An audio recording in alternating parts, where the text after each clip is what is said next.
In this last portion of Chapter 6, we're specifically going to start focusing on the organic acids and what makes them acidic. So anytime we talk about an organic acid, it has a positively polarized hydrogen atom on it. The pKa is going to be governed by the functionality associated with this positively polarized hydrogen atom. But anytime we see this positively polarized hydrogen atom, it's going to be what we're going to call an acidic proton. All of organic acids, the acidic protons are going to have different levels of acidity, different values for pKa values. And it's going to depend once again on the functionality of that specific compound. So one of the ways that we can have a positively polarized hydrogen atom is to have the hydrogen atom directly bonded to the oxygen atom. There's a couple of different ways that we can do this in terms of functionality. And the reason that this is such a acidic proton for us is because that negatively charged oxygen atom that we generate is highly stable. It is stable under most representations because oxygen is so electronegative that it stabilizes that negative charge very well once it has been deprotonated. So again, we have two ways that we can actually generate the positively polarized hydrogen atom that is bound to an oxygen. One of them is going to be through the use of just the simple alcohol, where we have our oxygen and it is directly attached to the hydrogen, and that oxygen is directly bound to a carbon atom. So this is ethanol, and it's got a positively polarized hydrogen atom that is going to be an acidic proton for us. So the goal here is you being able to recognize those acidic protons. So if I put ethanol in the presence of water, we will see some acid-base chemistry. In terms of, we're going to deprotonate the ethanol to generate the ethoxide anion. So you'll notice that we have put in the O-. This is what we refer to as the alkoxide anion. So this would be, if this is ethanol, this would become the ethoxide anion. So it's the alkoxide ion that we're generating. We have then also generated H3O+, so we have seen that proton transfer from the alcohol to the water. So if we look at this under mechanistic conditions, one of the lone pairs on oxygen will pick up the proton, and we will see the bond break between the hydrogen and the oxygen. Forming this negatively charged oxygen atom is a stable atom. So we can actually look at it in terms of there will be some stability here. If we compare pKa values, the pKa value for ethanol is going to be 16.00. So it is still going to be a weak acid. This reaction still will favor the reactant side versus the product side, but it is still an equilibrium condition, where if we have ethanol in water, we will have some ethoxide ion and hydronium ions in water as well, because it is an acidic proton. Another way that we can generate the positively polarized hydrogen that is bound to an oxygen is also through the use of the carboxylic acid.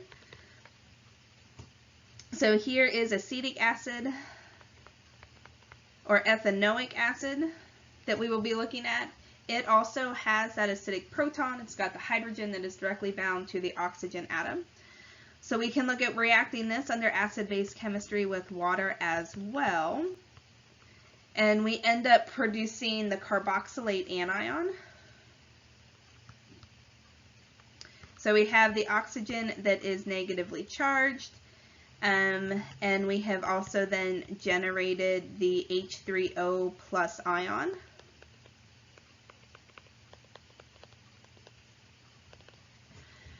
But one of the things that you want to recognize with this carboxylate anion that we have just generated is that it can undergo some resonance.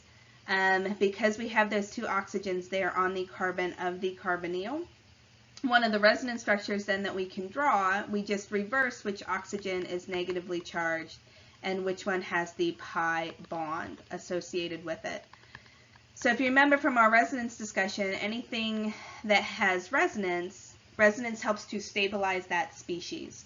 So this carboxylate anion is more stabilized than the ethoxide anion or the alkoxide anion that we just looked at because it has resonance structures, because it has delocalization of some of those resonance of the lone pair of electrons and the pi bonds. So we started off with acetic acid or ethanoic acid, and we generated the carboxylate anion. This carboxylate anion is named ethanoate. So this is the ethanoate anion, or the carboxylate anion. And it's got resonance, so it is more stable.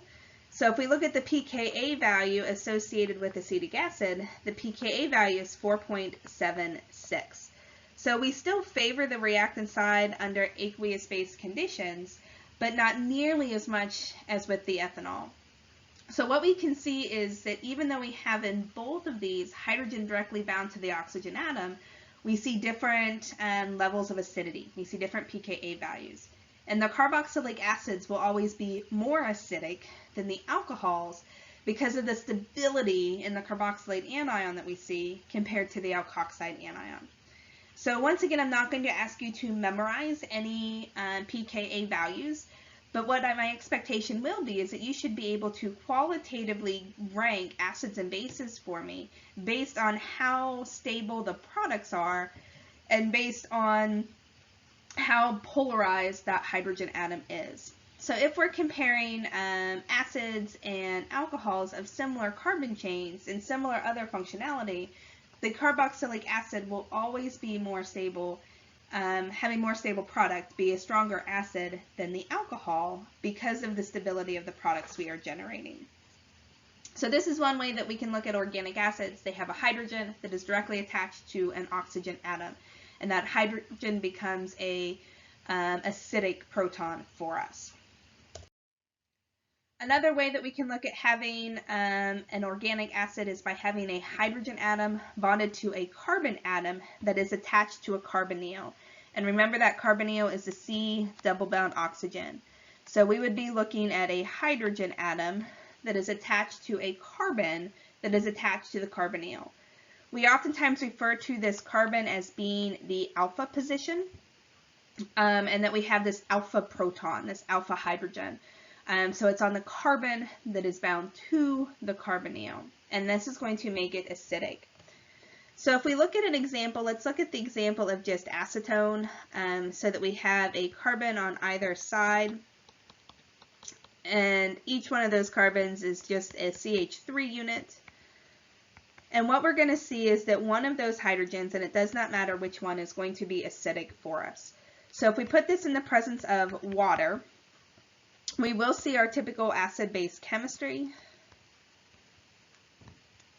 where we will remove one of the protons. And again, we're only going to remove one of them.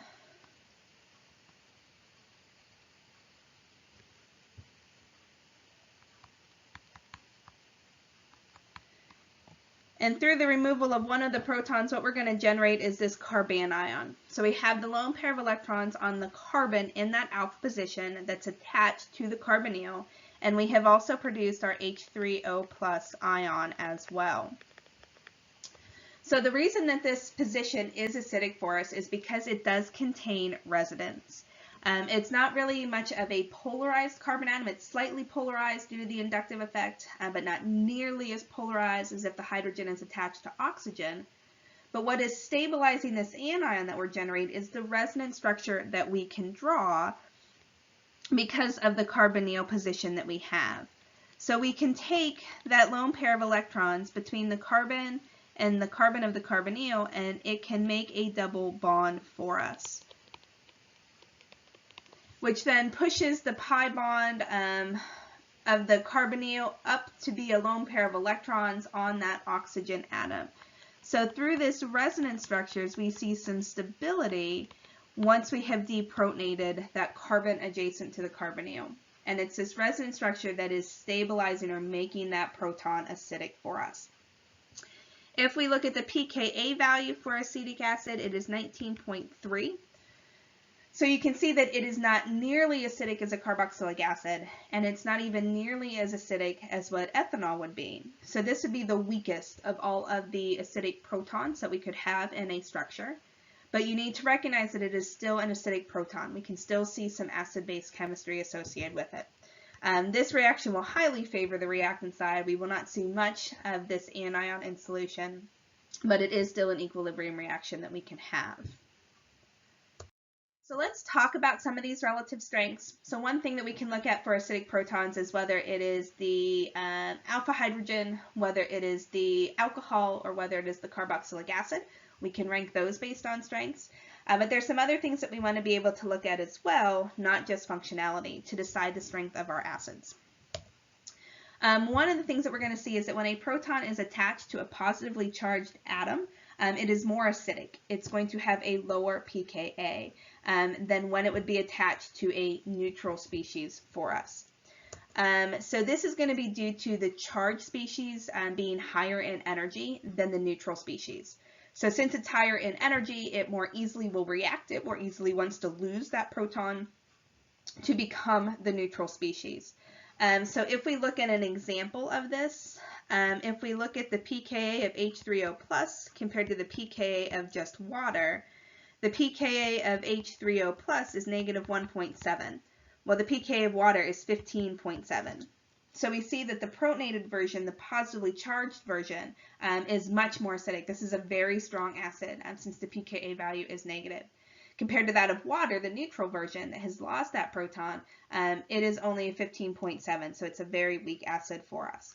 So we can use, anytime that we have this positively charged species, it becomes much more acidic. It's more likely to lose that proton than something that is neutral. When a proton is attached to a more electronegative atom, it is also going to be more acidic for us. This is going to be due to the increasing stability of the anion formed. So the more electronegative the atom, the more stable the negatively charged version of it will be. So the O- is a very negative, very electronegative atom. It can stabilize that negative charge very easily. It's very stable. Compared to something like carbon that's not very electronegative. It's not going to stabilize that negative charge very well by itself. One of the other things that we'll see is if the acid has a positive charge, due to decreased stability of that starting acid, is when we're going to see some increase in acidity as well. So just to give you some relationships, some comparisons, if we look at the first one with our negatively charged particles, just looking at period 2 on our relationship, this is what we would see in terms of the stability of that negative charge. So the F- would be the most stable anion that we could end up producing, followed by the O-, followed by the N-, followed by the C-. So when we compare these, we can talk about acid strength, that we will have stronger acids that can stabilize those negative charges for us a little bit better. So the more stable the negative charge, typically the stronger that acid is going to be for us. If we compare them in terms of acid strength with positives, if we protonate them and make these species have positive charges, they become more acidic for us. So if we reverse this process, and we look at each one of them having the positive charge, so NH4 with the positive charge, H3O plus, H2F plus, we see increasing acid strength as well. So it's kind of the reversal of this process. So NH4, since the nitrogen has the positive charge, it's going to be the strongest acid, followed by H3O plus, followed by H2F. When we do these comparisons of electronegative atoms, typically we are only going to compare within a row. So I'm not going to make you jump all around the periodic table and expect you to compare based on electronegativities. We will typically just compare within a row. And remember, within a row on our periodic table, electronegativity increases as we go from left to right across that period. Another thing that we're going to see is that when the proton is attached to a larger atom, it becomes more acidic. Once again, this is due to the increasing stability of the anion. The larger the anion, the more it can stabilize all that extra negative charge, the more polarizable it is. so the more stable it is. So the larger the atom, the more acidic it's going to be if that proton is attached to it. So if we do a comparison here, and we just look at the anions that would be generated from our acids in terms of stability, the iodide ion, so Hi is the acid, would be the strongest because the I- would be the most stable for us, followed by the bromide, followed by the chloride, followed by the fluoride, because of the size associated with them. So this is why when we talk about the hydrohalic acids, hydrofluoric acid is really a weak acid. It's not one of our strong acids because that fluoride ion is so small. Yes, it's the most electronegative. Yes, it can stabilize that negative charge, but since it is so small, it does not do it nearly as well as things like iodide. And that's why the other hydrohalic acids are classified as strong acids for us. When we get ready to do this comparison, I'm only going to make you compare atom size based on within a group, so based on within a column. And please remember that our size increases as we go down any column on our periodic table. When a proton is attached to an atom with a higher effective electronegativity, it is also going to be more acidic. So remember that effective electronegativity is due to the hybridization of the atom. So sp3 was the smallest, followed by the sp2, where the sp had the greatest effective electronegativity. So this is where we could predict that partial charge on hydrogens based on the type of carbon atom it was bound to. If it was an sp, it was more partially positive than if it was bound to the sp3 hybridized carbon atom. So this deals with the hybridization that proton is attached to. Once again, this is going to be due to the increased stability of the anion being formed. So if we look at this in terms of the anions that we're going to be generating once again, if we just look at taking a hydrogen off of ethane, so all single bonds, this is really going to be the least stable of the anions. If we take it off of an ethene species, it's going to be a little bit more stable because of the sp2 hybridization. If we take it off of an ethyne, it's going to be the most stable of the carbanions that we can look at. And this is just due to the stability of these anions. So the ethyne proton is going to be much more acidic than what the ethane proton would be. It is very, very difficult to remove a proton from something that is an alkane. We will see that it is, on relative scales, a lot easier to remove that terminal alkyne hydrogen, and we will look at some reactions where we will do that to produce that carbanion. This is also due to the instability of the acidic cation as well. So we see that those protons that we have, they're not really as partially positive charged because of the effective electronegativity. The other thing that we're going to be looking at is that when a proton is near an electron withdrawing group, it is going to be more acidic for us. This is going to be due to the inductive effect. So remember, the inductive effect is really how electronegative atoms pull not only electrons within the bond itself, but also from within the entire molecule. They'll pull electron density close to them, and that was our inductive effect. So because of that inductive effect, when protons are near other electron withdrawing groups, they become more partially positive, so they become more acidic for us. What we're going to see with this is that anions are going to be stabilized by those electron withdrawing groups. So that negatively charged particle that we generate, because that electron density is more delocalized throughout the molecule, it is going to be more stable for us. Acidic cations are going to be destabilized by electron withdrawing groups, meaning if we have that cation, it's more likely to lose the proton and become neutral because it's even more destabilized by having that electron withdrawing group associated with it as well. When a proton is near an electron donating group, though, it becomes less acidic. So if we put it on a group that's going to donate electron density into the molecule, that proton becomes less acidic, less reactive for us. This once again is still going to be due to the inductive effect, but it's really a reversal of that inductive effect. The anions formed are going to be destabilized by those electron donating groups. So now we've got the negatively charged and we have another group pouring more electron density into the structure. So now we have this excess electron density, and that is a very destabilizing process. The acidic cation, on the other hand, is going to be stabilized by the electron donating group. So now we have this cation, this positively charged portion, and we've got this group donating electron density into it. So we lose some of that cation because of the electron donating group. So it helps stabilize those acidic cations to make them less reactive for us. So let's talk a little bit more about this inductive effect and the impact that electron withdrawing groups or electron donating groups have. So electron withdrawing groups, the effect is going to increase with increasing electron negativity. So when we talk about electron withdrawing groups, some of the best electron withdrawing groups are going to be things that are highly electronegative. They're going to pull that electron density away from them. Positively charged substituents increase the effect more than neutral ones. So if I put a positively charged substituent on my molecule, it's going to be a better electron withdrawing group than something that is neutral on my molecule. For electron donating groups, the effect is going to increase with decreasing electronegativity.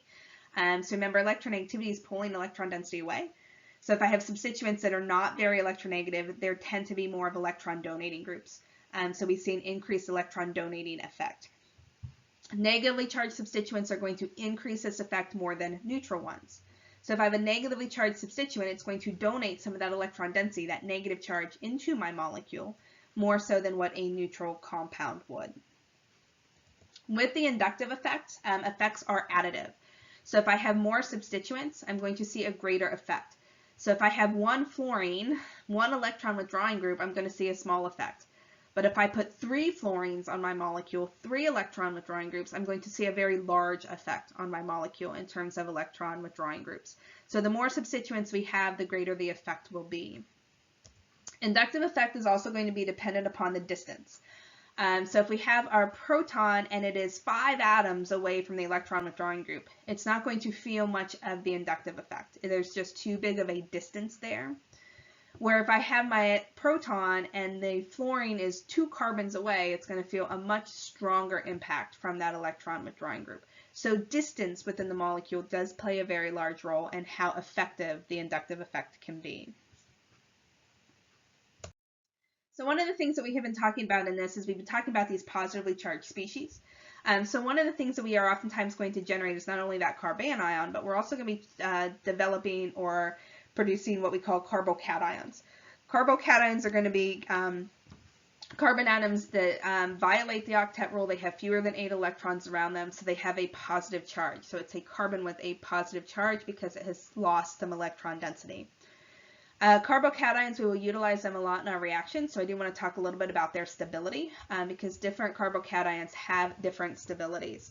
The first one that we're going to look at is just going to be the methyl carbocation. So for the methyl carbocation, it has 3 hydrogens attached to it, and then it has that positive charge. So it's nice. These are all nice trigonal planar structures. They have 3, they're sp2 hybridized, so they've got those 3 hybridized orbitals, and then 1 unhybridized, 1 vacant p orbital associated with it. So this would be our methyl carbocation. We can then have our primary carbocation. The primary carbocation is going to have 1 R group associated with it and 2 hydrogens. It is going to be a little bit more stable than what the methyl group would be. The next in terms of stability is going to be the secondary carbocation. For our secondary carbocation, we're going to have 2 R groups and only 1 hydrogen. The most stable of our carbocations is going to be the tertiary carbocation that has now 3 R groups associated with it. And this is really due to the inductive effect. Those R groups, they help stabilize. So those R groups become electron donating groups. They're definitely not electron withdrawing groups because of the carbons. They're really going to be electron donating groups. So the more R groups we put on, the more electron donating we have, the more that it is stabilizing that positive charge because we're putting a little bit of the electron density from those sp3 hybridized carbon atoms into that vacant p orbital. So the more R groups we put on the carbocation, the more stable that carbocation is.